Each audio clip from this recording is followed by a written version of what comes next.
So here we are on Foster Street, right at the corner of West 10th. And in back of me used to be Tradition Leather. It was a leather tannery. There are several buildings on that site. In back of me, you see two one-story buildings that are being demolished.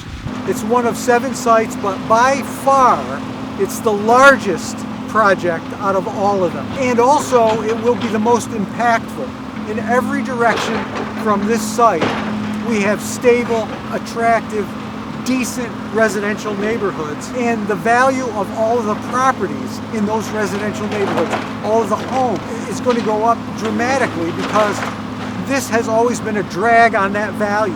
What we're doing is we're going to be cleaning up almost all of everything on the property. The 2 buildings that you see in back of me are going to be removed. They're one-story buildings. They have no value.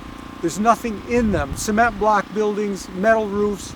And then there's all of this debris from the tannery buildings as a result of a fire that happened several years ago.